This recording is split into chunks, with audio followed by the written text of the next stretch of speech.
Rep. Vernon Jones in Georgia. Hi, Vernon. How are you? Hey, Glenn. How are you? And hello to all your listeners. So tell us what's happening in the Georgia Senate runoff. I know the RNC has said that they're going to spend, I think it was $20 million in this, which is an enormous sum. There's probably going to be a lot more than that spent in these two races. What's happening on the ground? Well, first of all, Glenn, Georgia is the ultimate battleground state. This country either goes or stays if Georgia holds the line. I believe with all my might that we understand here in Georgia, we have to do what's best for this country. And I'm surprised that the Republican leadership throughout Georgia hasn't stood up taller and stronger in an effort to make sure that we have a fair, free, and transparent election here. And so all eyes are on Georgia. All hands are on deck. Money is important too, but those voters, Republicans, not, and I'm a lifelong Democrat, but I put my country before my party. And when I see what's happening with the left and Democratic Party, it's not good for this country.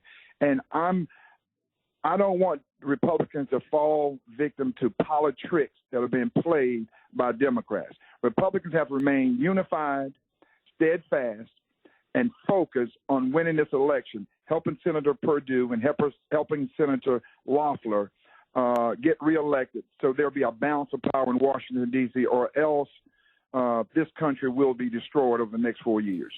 Now, some conservatives are saying we need to sabotage the voting. We need to stay out of the vote.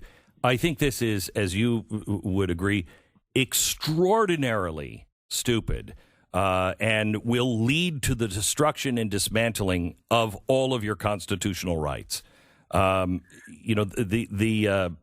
Warnock himself is, oh my gosh, radical. Do Georgians see him as radical?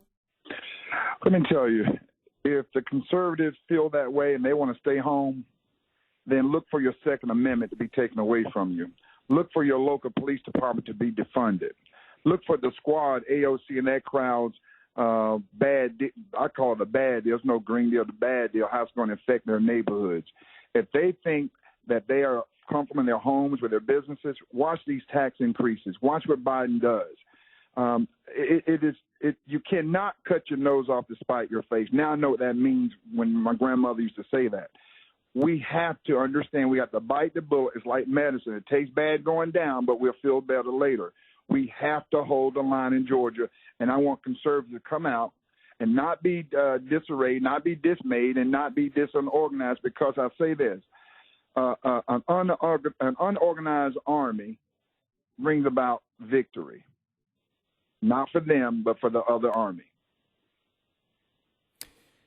Have you seen the billboards that Really American PAC, a Democratic group, they're putting out, where they say Perdue and Loeffler did not deliver for Trump, don't deliver for them, making it seem as though it's a Democrat, or because it's a Republican PAC, but it's not. Have you seen them, and will this work? You know, I've heard about them. That's the oldest book that's the oldest trick in the book, I should say. Fake left and run right. That is part of them disorganizing and causing Republicans to be fighting among themselves. They have to set that aside and stay focused. Stay focused on holding the line, getting these two senators reelected, because that John Ossoff, or whatever his name is, that Reverend Warnock, they are in line with Antifa. They are in line with Black Lives Matter. And you and I both know that all lives don't matter to Black Lives Matter. Even Black Lives members are saying now that the corporate part of Black Lives Matter is leaving them behind. So that is being sowed to keep people divided. And I hope that's why I'm saying the leadership of this state has to come together, take a stand. This is about a fair and transparent election. If they take it this time and we lay down, we've lost our country. Donald Trump was the last man standing between chaos and community. And now, if the Senate goes, Glenn, this country goes. I asked you on election night, why are you still a Democrat? Well, I didn't leave my party. My party left me. But I can tell you this.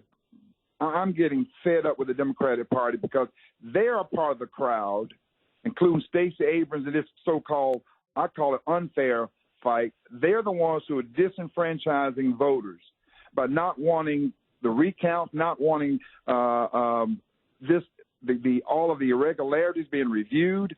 They're a part of disenfranchising black votes because many blacks voted for President Trump, and they want their vote counted as well.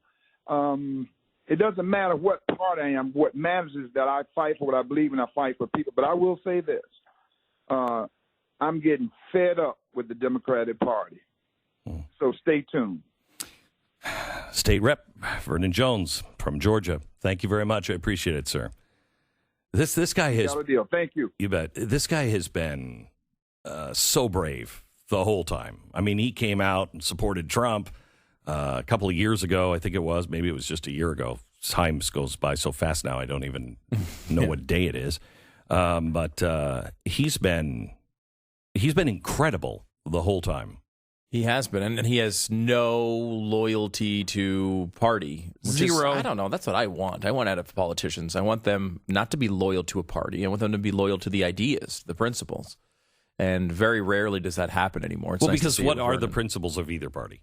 Seriously. Yeah, I don't care. The parties, again, are just vehicles to win elections. That's I know that. But I mean, they should be the vehicle that is driving the principles. You know what I mean? Right. I mean, it should be taking those principles and advancing them. Exactly. Right now, all that's being advanced is power. Mm-hmm. You know, and that's the problem. I think most people have is what I mean.